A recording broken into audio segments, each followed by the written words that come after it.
Morning! I've had the CRF300L for exactly a year now. It's always a pleasure to take it for a spin, so if you fancy hopping on board, I'll tell you exactly what my thoughts are.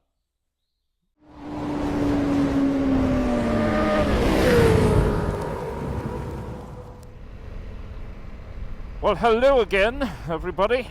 I'm just turning left to take the bike into its natural habitat, which is country lanes, off-road, obviously.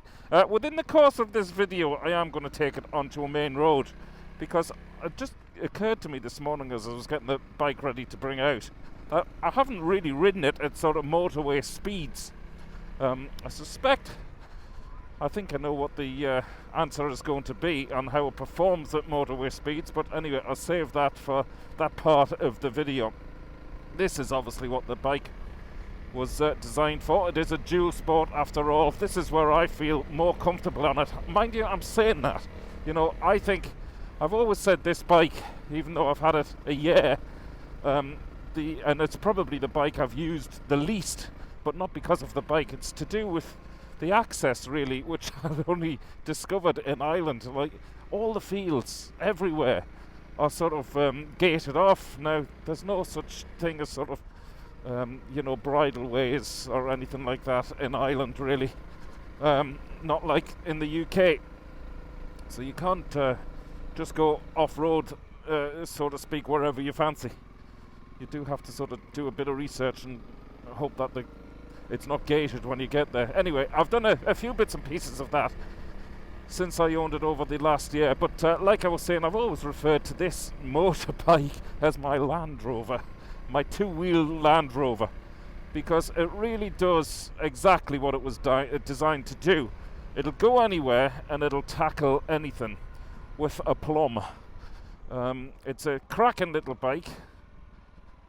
I'm not going to get into the it's nice down here, isn't it? Cracking little bike. I'm not going to get into the suspension. I've talked about that a lot. Actually, what I will say about the suspension, because of course now I'm going to get into it, but briefly, everybody's full on the forums of that's gorgeous out there. Very calm day. On the forums of changing out the suspension and changing out the tyres. I'll come on to the tyres in a minute, but it seems like a rot which sets in with any new bike before the bike's even released, and how people are gonna, change it out and everything. Why don't people just give the bikes a little bit of time? And that's exactly what I've done with this bike, okay? So obviously everybody talks about the suspension and the weight of the bike itself, even on the center stand. The travel is massive when you take it off the centre stand. It just sort of sinks down under its own weight. I'm just under £200. Nice little bit of green lane in here. And I've grown to love the suspension. So I was one of those who was going to change it out for the Oland's rear suspension.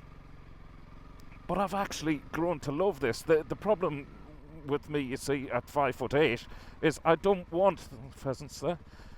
I don't want a really stiff suspension which keeps the bike really high, because it is a high bike. After all, I am slipping around quite a bit here. I could have done with first of all taking the ABS off and reducing the tyre pressures. So yeah, I've grown to love the suspension, and it sort of suits my style of riding. This is great. And I've just become accustomed to it, become familiar with it, which is exactly the point I'm making.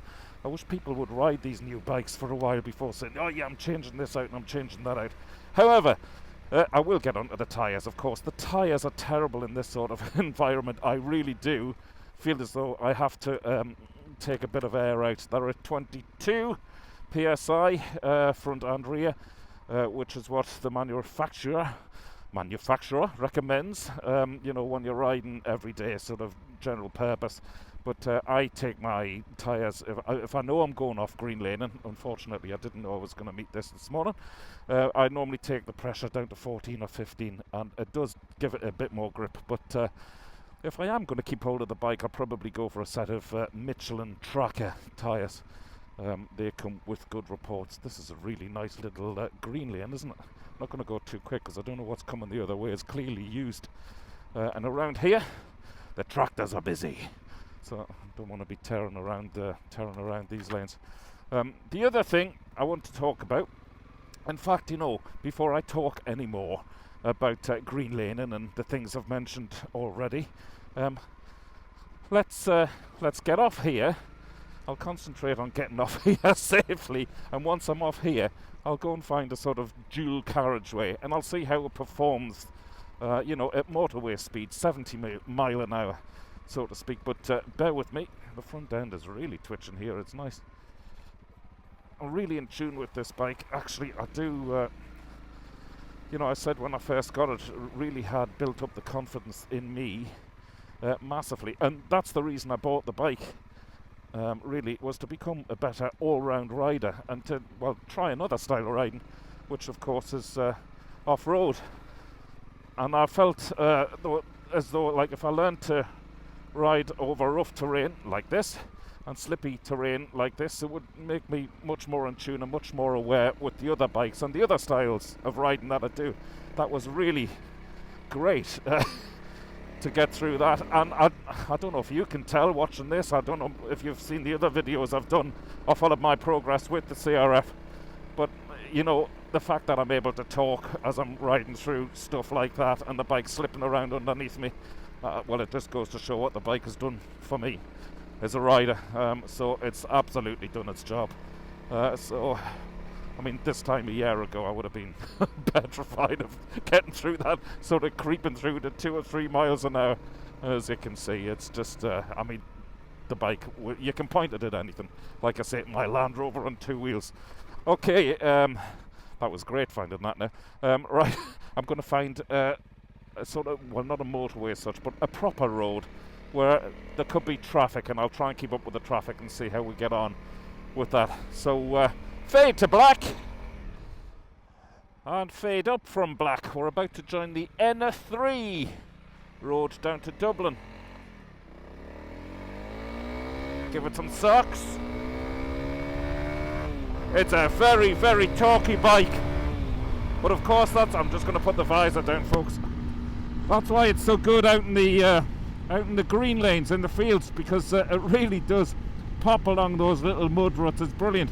But anyway, as you can see, we're on a main road now. Speed limit here is 100, and there's always quite a few cops around, so I'll just get beyond this roundabout, then there's a good stretch of road. First thoughts about this. I just can't believe I've had the bike a year and I haven't really ridden it on roads like this. Now, I actually don't trust these tyres at all. Certainly on wet, greasy roads. What I will say about the tyres is that they're fantastic on dry roads, but anything other than that, it's just a no-go. So they are really seriously going to have to be changed, because I've just lost my confidence with them. I've had too many twitches and tight bum moments with these stock tyres. So just watch the speed here. I'm just above 100 kilometers per hour. Yeah, my first thoughts is that I'm really surprised, actually. The bike is seriously holding its own on a road like this. I feel rock solid, planted. That's the key word, isn't it? That's really good. I'm not sure I'd like to spend a day doing a couple of 100 kilometers to head off somewhere touring, but then the bike isn't made for that. Horses for courses. All of my bikes, to be honest, were picked with a purpose in mind, and I've already told you the purpose of this bike, and it really does do it with gusto. But to bring it on a road like this, as and when you need to, so as a commuter bike, I really think it's a cracking bike for that. Around the cities, it'll be absolutely brilliant because it's so light, so manoeuvrable. It's flickable, to be honest. Again, that's why it's so good off-road. Really, really impressive bike. I bought this bike a year ago for €6,000, or just slightly over, from Mega Bikes in Dublin. I think the price have gone up a little bit, but for that sort of money, I mean, it really is. It's a cracking bike, and well able to hold its own on the speed limits, certainly here in Ireland anyway. It has a feeling of a fun bike. And the other thing I love about this bike is that I don't think twice about riding it. There's always a little bit of anxiety when I get on any motorbike, really, for that matter, and it's not a bad thing to have, saying that, but with this bike it's just like, yeah, I'm totally in tune with it. It'll do whatever I ask of it. I don't feel intimidated by it, I suppose is the word. I just feel very, very comfortable, very happy, a very satisfied customer. So we'll head off this main road anyway and get back to where I think the bike belongs. But saying that, I'm very impressed with how it's performing here. Now I've taken it out on this little spin. I have to get some proper tyres. I really think that'll finish the bike for me. And I just will not worry about the suspension because I'm very happy, very in tune with this stock suspension now. And like I said when we were green laning there, being a shorty, I don't want the bike to stay at its maximum height with a stiffer suspension. Quite like the fact that it sinks. The other thing, or the last thing I'll say now before we head off at this roundabout, is that you could forgive some people when you're riding around, certainly in a built-up housing area, for thinking that you've just robbed a bank. It does have that feel to me, maybe that's just the way my mind works, but it has that feel to me as if it's a sort of getaway bike. So you do get a lot of looks when you're riding around a built-up area or through a small town or village. People do stare at you to see if you're carrying the loot and to see what you've pinched. Okay, let's get off the main road and we'll get back onto some back roads.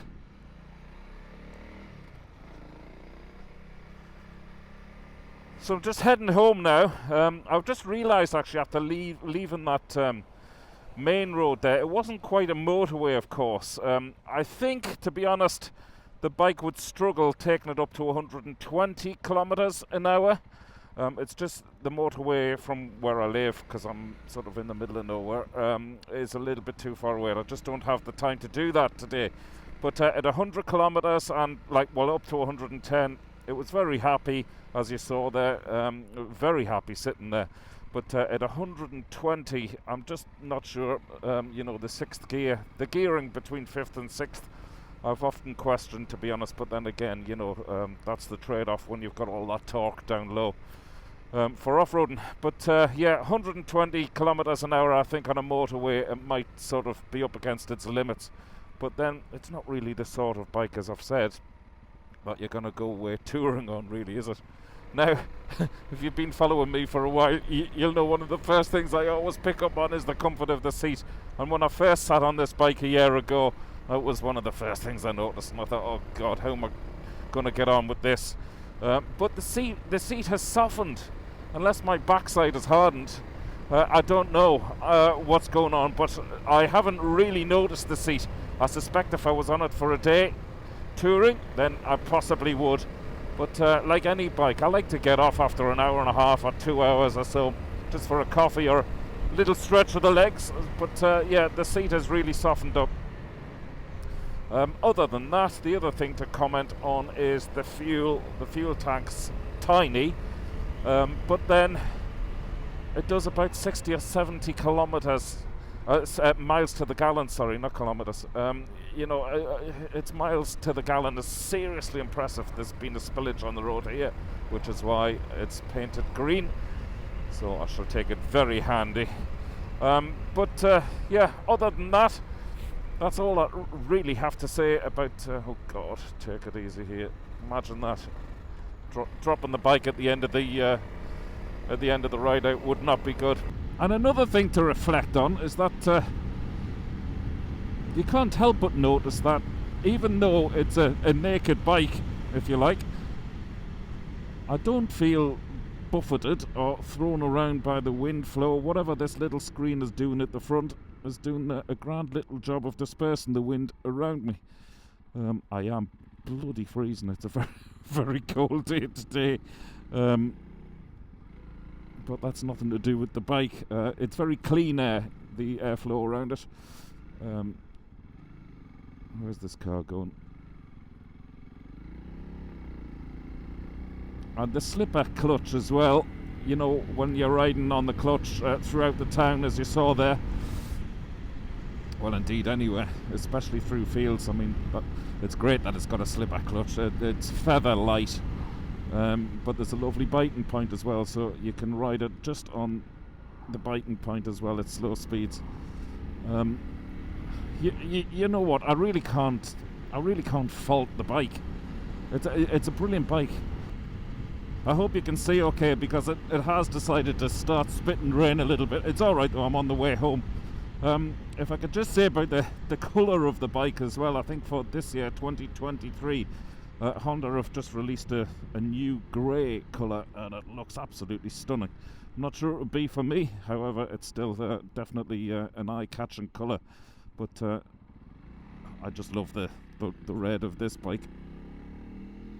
So it is definitely, without doubt, a looker as well. In fact, well, of course, you all know how shallow I am. As soon as I saw the bike and then read up about what it did, of course it was always going to be on the list to get. Saying that though, I'll be honest with you, if, as I always am, very transparent, you know, if there was another bike which came along and which took my fancy, dare I say it, this bike would probably be the first to leave the garage and go as a Part X for something else which may come along, only because, and nothing to do with the bike at all, only because it's the bike I least ride. You know what, I am on my way home, but this is the thing about this blinking bike. As soon as you see somewhere, I mean, the bike just sort of invites you off-road and invites you to explore. In fact, why don't I finish up by saying that the sense of freedom this bike, oh look at that now, however, very wet I'd say, the sense of freedom, the sense of exploration, the sense of adventure that this bike has given me over the last year, albeit the very few times I've been out on it. I mean, you couldn't do it on any other bike. It's brilliant. It's escapism in its finest form, this bike. And you know what? It's ironic that I was just talking about it being the first I would sell if something else came along. But for little moments like this, seriously, you cannot beat this. It's just, it's amazing. Okay, folks, looks like I've hit a dead end here. So on that note, what a good little place to sign off. I ain't getting through there. Thanks once again for tuning in to Wheelie Good TV. I'm Dave Perry. And I'm misting up, a very misted up Dave Perry. Have a great week, ride safe, be good. I'll see you next Saturday, same time, same place. Bye.